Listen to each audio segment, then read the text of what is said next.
Hi and welcome back to my channel. I hope you're all doing well, and today I'm sharing a set of artist trading cards with some recycled packaging.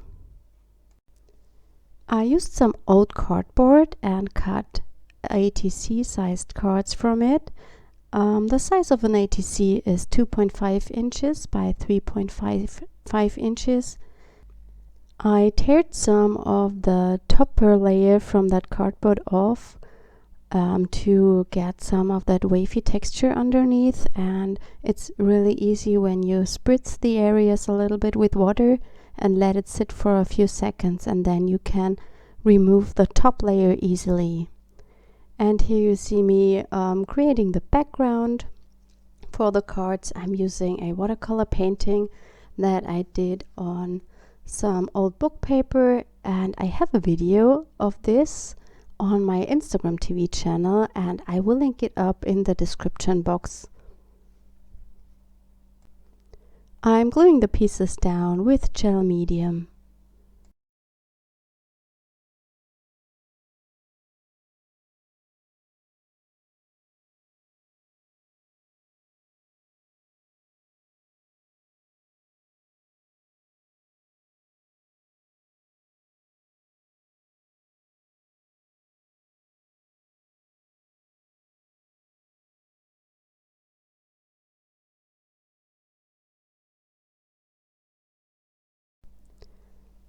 When the cards are dry, I add some gesso to blend everything and also to cover up the rest of that cardboard color.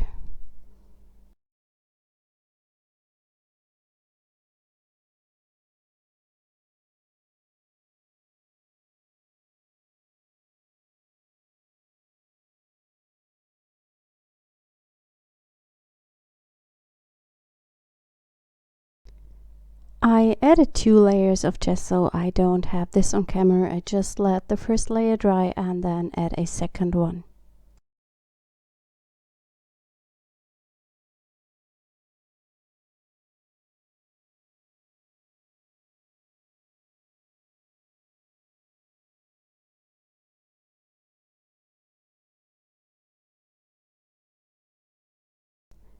Here I'm adding some Crackle paint to the cards, and I'm using the Crackle paint from DecoArt media.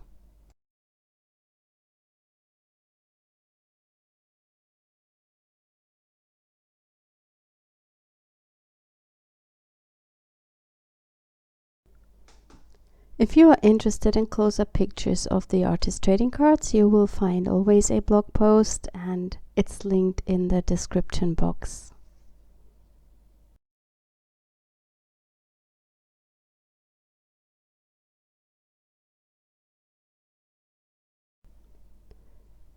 I did this at night, and when the Crackle paste is dry the next day, I go in with my distress crayons and also the gelatos to add some color to the cards. What I really like is that combination of these crayons with the Crackle paste, because the color of the crayon gets into the cracks, and so you get a really interesting texture. I'm just blending the crayon with my finger, and I wet my finger with a baby wipe. It doesn't matter if you're using the distress crayons or the gelatos or any other soft art crayon.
If you don't have any of these crayons, you can also use other mediums to make the background of these cards. You can use the Neo colors.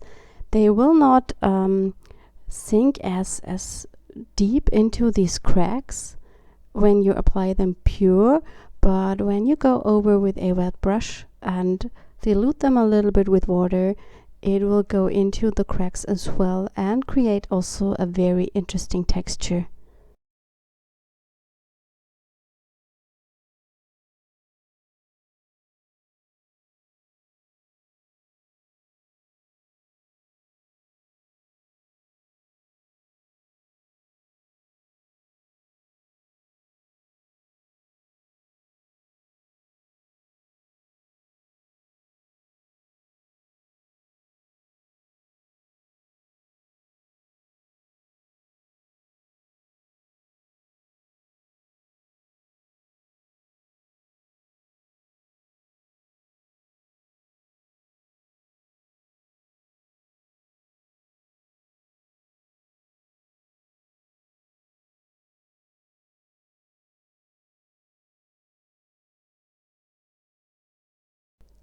When I'm done with the crayons, I decided I go on top with these mica powders.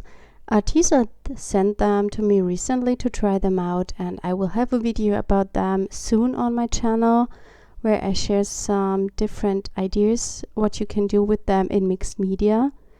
And I just thought I would put them onto these crayons. They are still not fully dry, so maybe something of the mica will stick to them, and it gives them a really nice shine on the background. It's nothing you have to do on these cards. It's just for fun and just to try those powders out.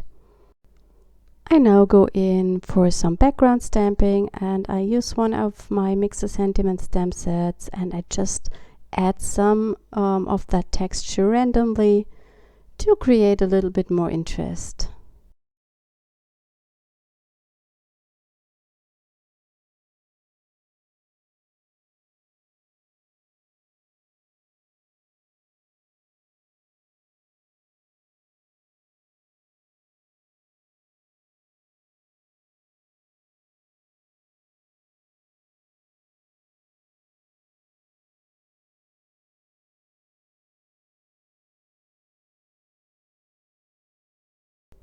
As always, one of my favorite techniques is to add splatters to the backgrounds, and here I'm adding some white and black acrylic ink splatters.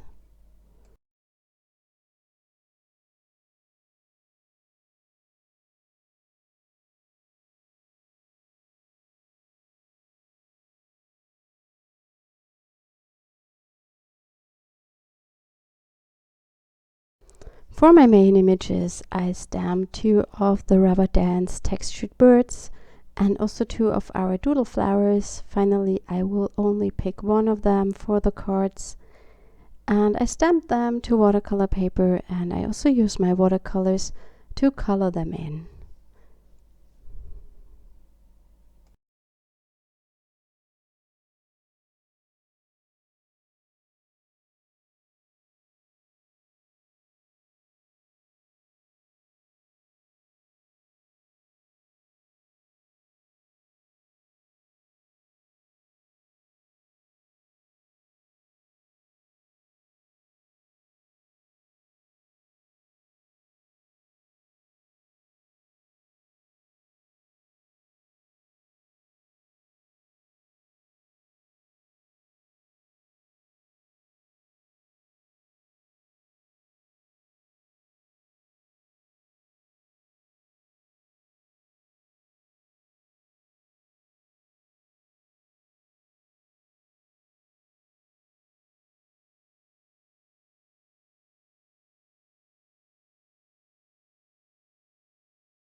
here you see me adding some sentiments to the cards, and I used the Mica sentiment stamp sets together with white embossing powder on some black cardstock.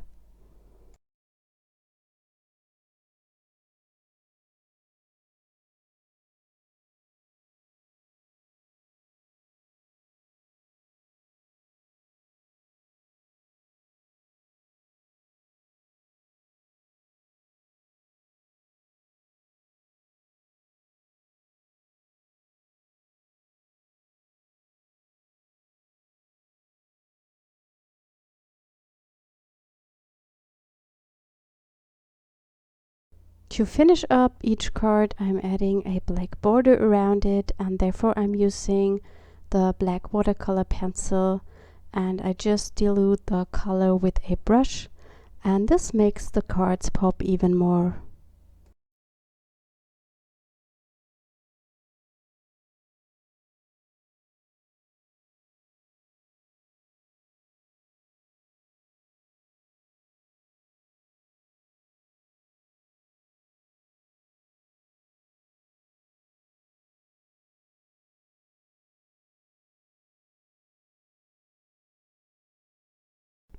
And here you see the finished cards. Thank you so much for watching today. I hope you enjoyed the video, and I hope you see us next time. Take care. Bye.